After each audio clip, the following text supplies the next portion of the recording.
फमन यअमल मिस्काल ज़र्रतिन खैरन यरह वमन यअमल मिस्काल ज़र्रतिन शर्रन यरह। सदक़ल्लाहु मौलानल अज़ीम व बल्लगना रसूलुहुन नबियुल उम्मीयुल करीम व नहनु अला ज़ालिका लमिनश शाहिदीन वश्शाकिरीन वल्हम्दुलिल्लाहि रब्बिल आलमीन। बारगाह रिसालत में आप सैयद आलम सल्लल्लाहु अलैहि वसल्लम में झूम कर हदिये दरूद पाक पेश फरमा लें। अल्लाहुम्मा सल्ले अला मौलाना मुहम्मद व अला आले मौलाना मुहम्मद सल्लल्लाहु अलैहि वसल्लम। आवाज़ बहुत मुतासिर है, लिहाजा खिताब तो हो नहीं सकता, चंद दुआया कलमात पेश करके रुखसत हो जाना है। साहिब खाना ने अपने वालिदैन की मग़फ़िरत के लिए, ईसाले सवाब के लिए इस बज़्म को मुनक़्क़िद किया।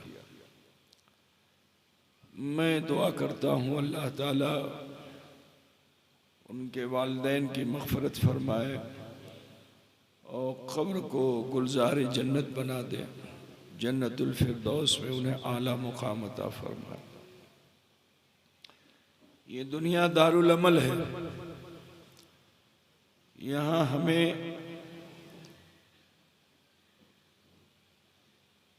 अच्छे अमल करने हैं, शरीयत के मुताबिक ज़िंदगी जीनी है।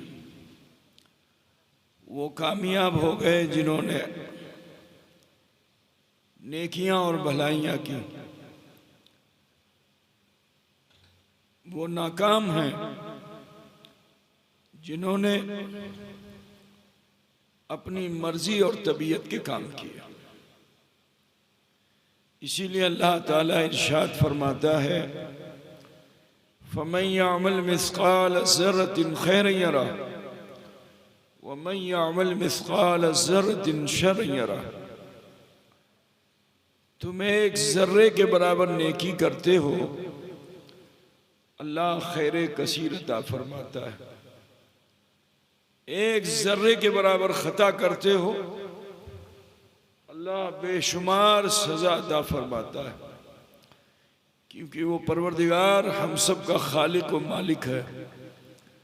उसी ने हमें पैदा किया, बिला वजह नहीं पैदा किया। अल्लाह ताला ने अगर एक छोटे से पतंगे को पैदा किया तो उसमें भी वजह है। हमें आपको तो तमाम मखलूक़ात में अल्लाह ताला ने अशरफ बनाया।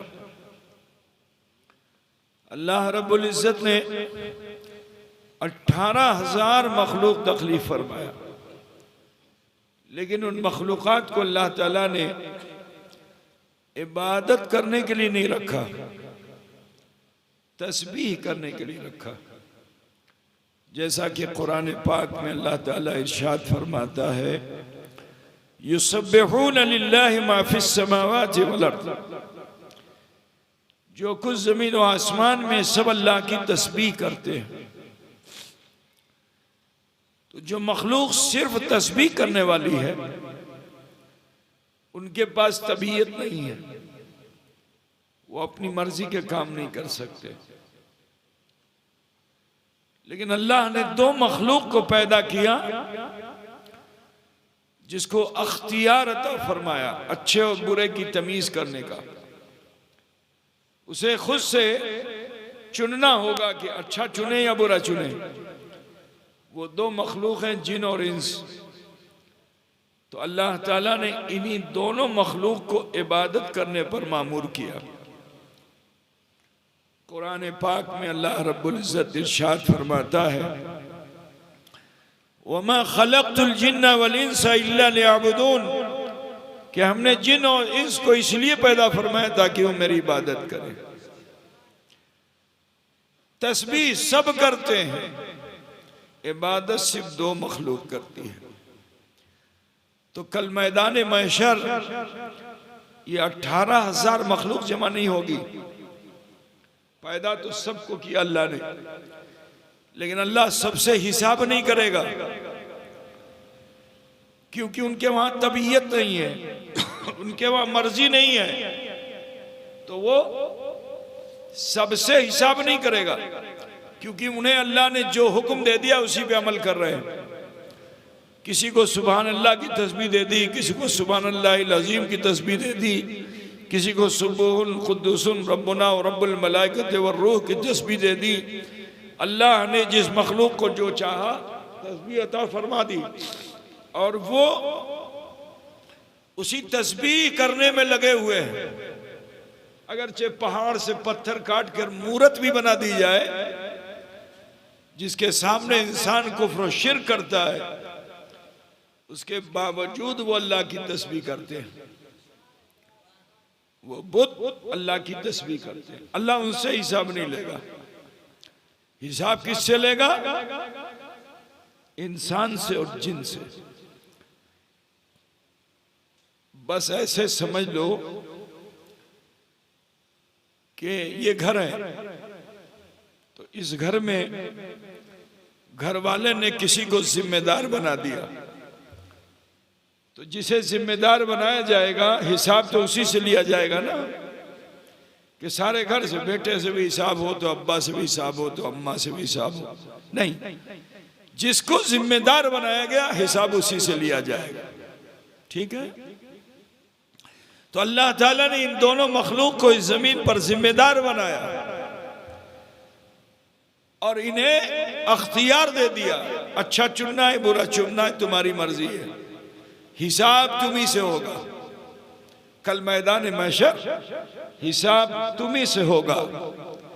तो मैदान महशर यही जिन्नो बशर जमा होंगे, अल्लाह ताला इनसे हिसाब लेगा।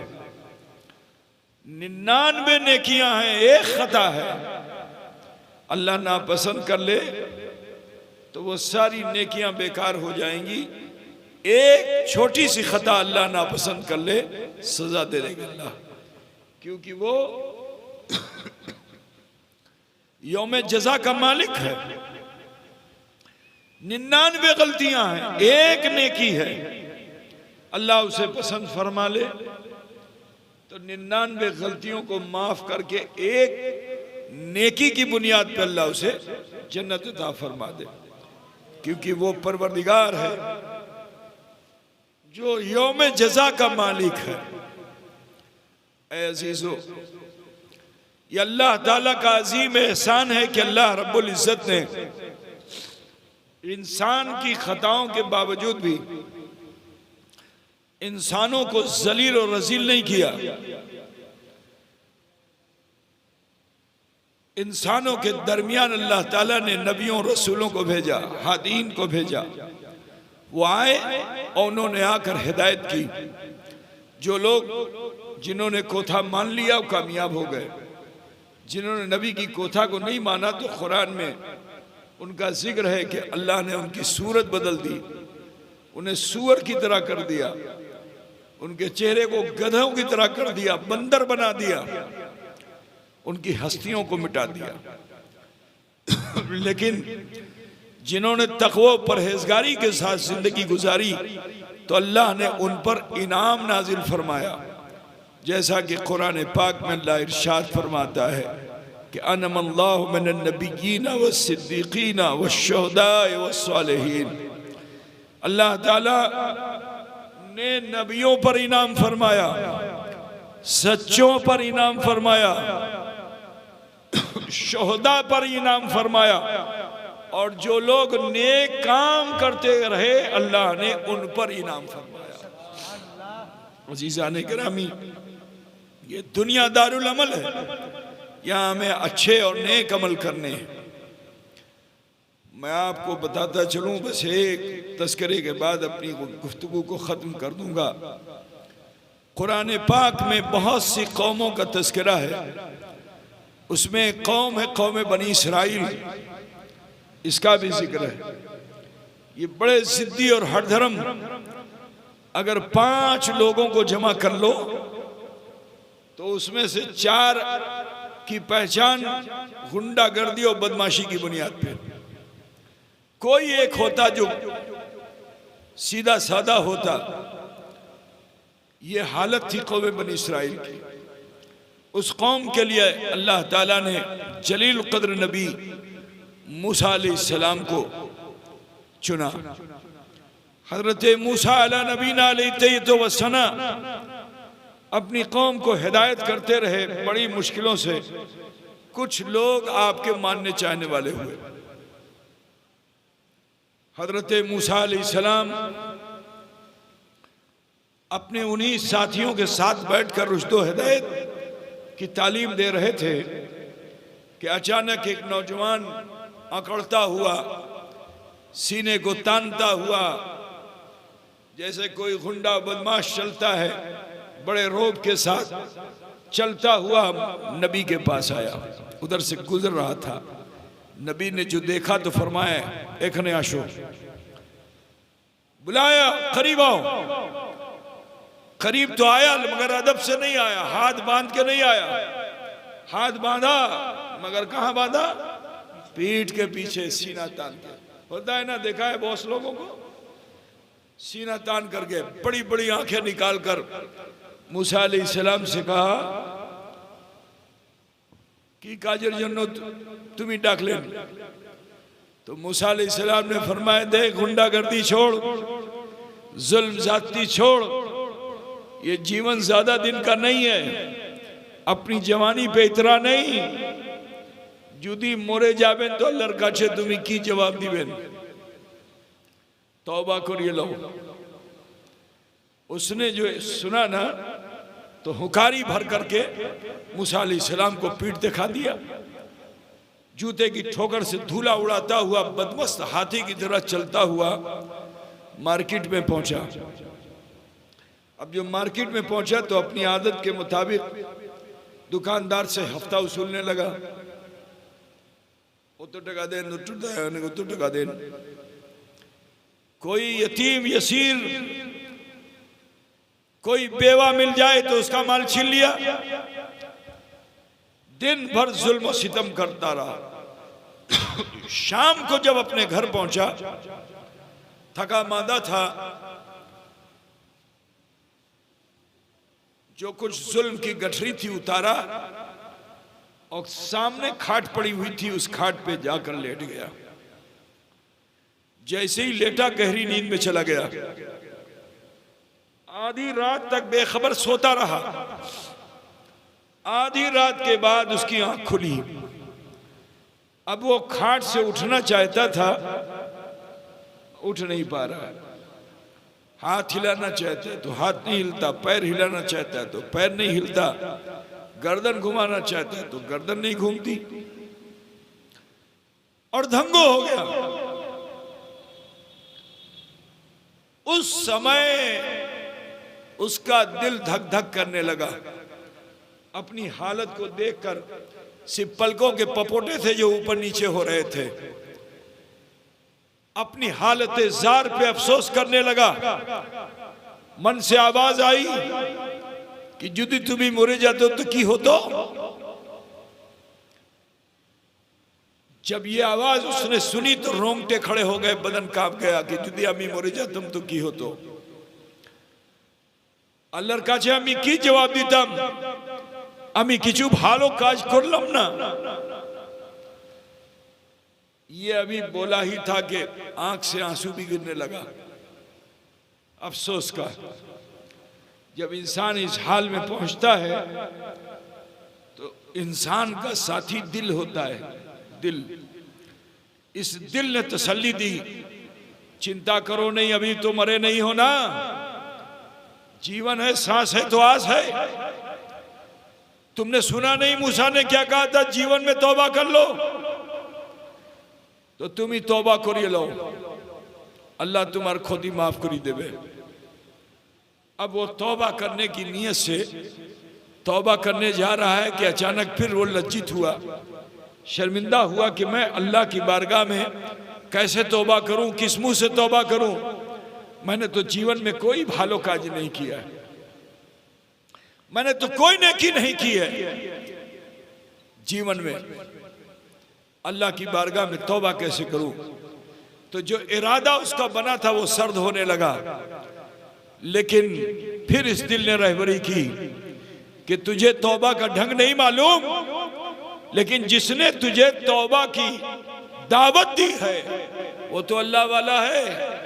तो क्यों नहीं ये नियत करता कि घिसटते हुए जाऊंगा, मूसा का चरण थामूंगा और उन्हीं से कहूंगा कि हुजूर मुझे तौबा का ढंग नहीं मालूम, अल्लाह को राजी करने का करीना नहीं मालूम, लेकिन आप तो अल्लाह वाले हो, मेरे हक में दुआ कर दो ताकि अल्लाह मेरी खोती को माफ कर दे। ये दिल की आवाज उसने जो सुनी तो उसने तय कर लिया कि आमी मूसा काशे जाबो। तो जब इंसान नेक इरादा करता है तो अल्लाह नेक इरादे पर भी जज़ा देता है, नीयत पे भी जज़ा देता है। जिस रब ने उसकी ताकत को खींच लिया था, उसके इरादे पे अल्लाह ताला ने उसकी तरफ कुछ ताकत को लौटा दिया। जैसे ही ताकत लौटी, हाथ हिलने लगा, पैर हिलने लगा, उसका इरादा पुख्ता हो गया, यकीन बढ़ गया कि जब मेरे इरादे का आलम यह है तो अमल का आलम क्या होगा। जल्दी से खाट से उठा, लेकिन बिस्तर से उठा था, बीमारी के बाद तो बदन कांप रहा था, गिरने ही वाला था, तब खंबे को पकड़कर अपने जिस्म के राशे को दूर किया, लाठी का सहारा लेकर घर से बाहर निकला। लेकिन जानते हो, जैसे ही घर से बाहर निकला, रोड पे आया तो एक छोटा सा कंकर पत्थर जो रोजाना उसकी जूते की ठोकर में आता था, आज उसने आते हुए इंसान को जो देखा तो उसको भी आज़म हो गया, हौसला हो गया कि मैं कमजोर जरूर हूं, नातवा जरूर हूं, लेकिन आज आने वाला भी अपनी ताकत के साथ नहीं आ रहा है, मैं इससे आज मुकाबला कर सकता हूं। उस छोटे से कंकर ने अपने को जमीन पे जमा के रखा। ये इंसान चलते चलते उसी कंकर के करीब पहुंचा। जूते की जो ठोकर लगी, कल तक तो कंकर दूर जाके गिरता था, लेकिन आज हल्की ठोकर के असर से वो इंसान जमीन पे गिर गया। लाठी एक तरफ गई, इंसान का बदन एक तरफ गया। जैसे ही जमीन पे गिरा, रूह कब्ज कर ली फरिश्ते ने, मोरे गलो, मर गया। अब जब मर गया तो नेकी और बदी के फरिश्ते हर इंसान के साथ होते हैं। तो जो नेकी का फरिश्ता था वो रूह को लेके जाने लगा, तो बदी के फरिश्ते ने कहा, ए थामो थामो, केनो तुम्हें नहीं जाशेन, আমি নিয়ে যাবো, এটা ভালো মানুষ नहीं, इसकी रूह मैं लेके जाऊंगा। अब दोनों फरिश्ते आपस में कथावार्ता करने लगे। झगड़ा नहीं करते फरिश्ते हमारी तरह, कथावार्ता करने लगे। वो कह रहा अमी नहीं जाबो, कह रहा अमी नहीं जाबो। अल्लाह ने एक तीसरे फरिश्ते को भेजा कि फरिश्ते जाओ और जाकर उन दोनों फरिश्तों से कह दो कि मरने वाले की जमीन को नाप लें, अगर घर करीब हो तो बदी का फरिश्ता ले जाएगा, और अगर मूसा करीब हो तो नेकी का फरिश्ता लेके जाएगा। अब जब फरिश्ते ने नापी करना शुरू किया तो अल्लाह ताला ने धरती को हुक्म दिया कि जमीन सिमट जा। जमीन सिमट गई। फरिश्ते ने जो नापा तो मरने वाले का एक कदम नेकी की राह पर ज्यादा था। हातिफे गैबी ने निदा दी कि मेरी रहमत ये गवारा नहीं करती कि मेरा कोई बंदा नेकी की राह पर अपना एक कदम रख दे और मैं उस पर अज़ाब नाजिल करूं। नहीं नहीं, उसके एक कदम के बदले मैंने उसके जीवन भर के गुनाहों को माफ फरमा दिया।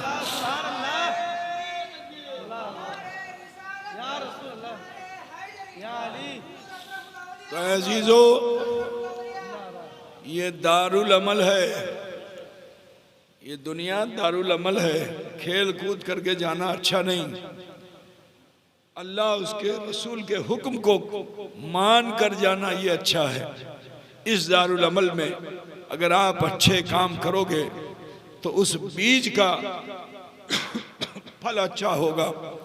वरना फरमाया गया कि अमल माशीता कमा तदीन तुदान, तुम जैसा बीज डालोगे वैसे ही फल होगा, है ना भाई।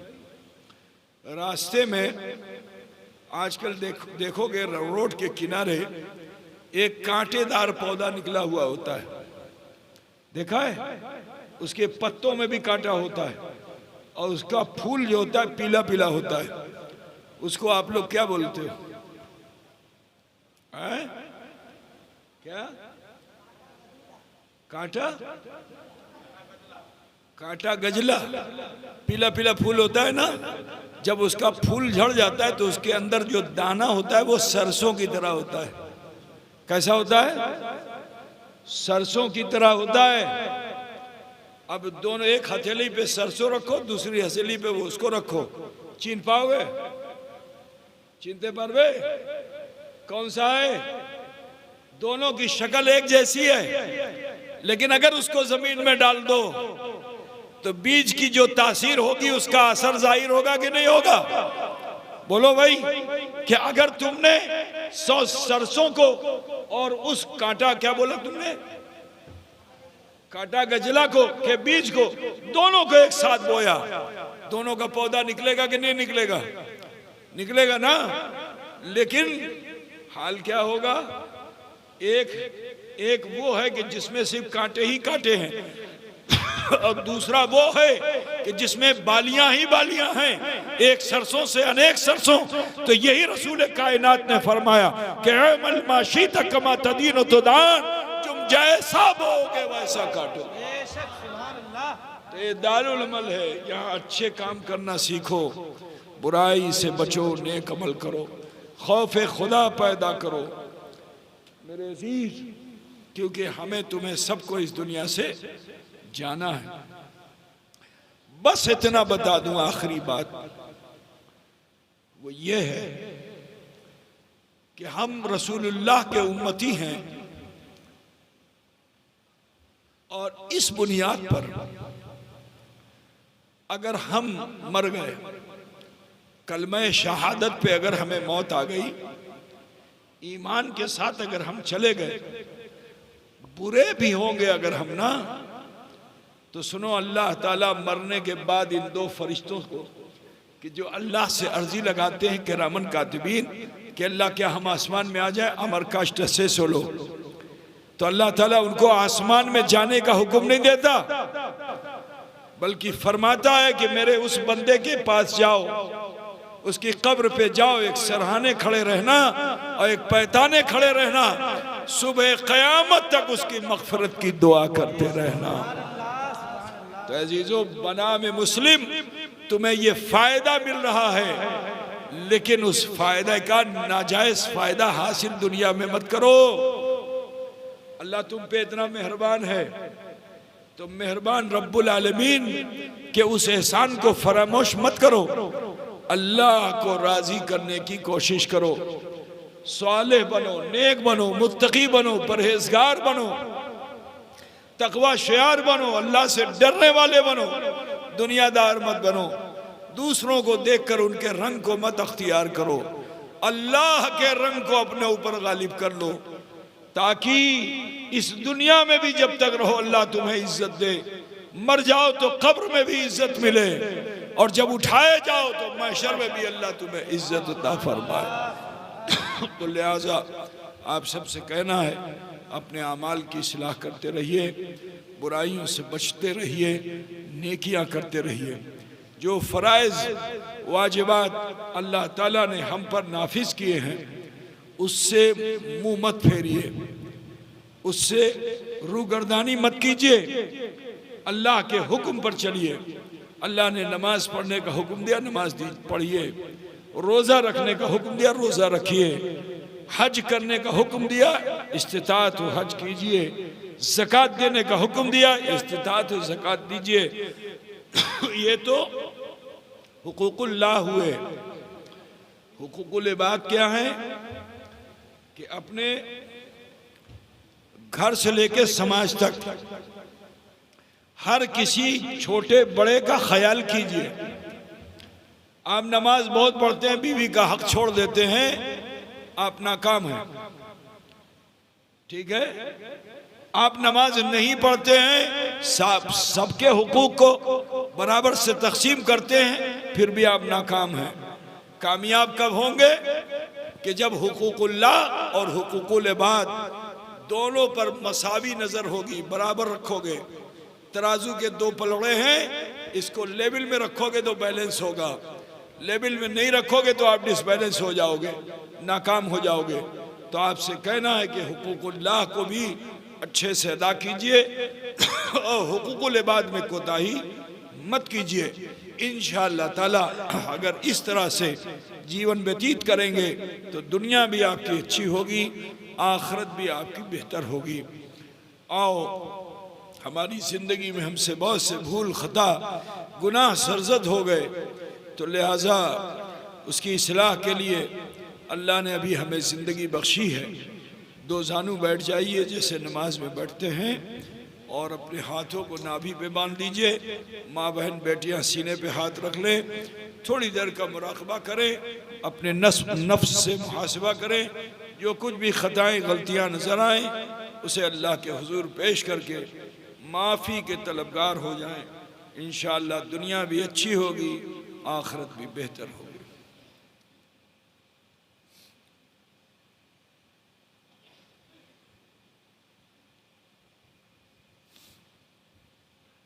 पढ़िए बिस्मिल्लाहिर्रहमानिर्रहीम।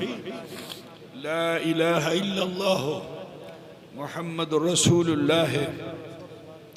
अल्लाह ही माबूद है, मुहम्मदुर रसूलुल्लाह सल्लल्लाहु अलैहि वसल्लम अल्लाह के सच्चे रसूल हैं। अस्तगफिरुल्लाह रब्बी मिन कुल्लि ज़म्बिन व अतूबु इलैह।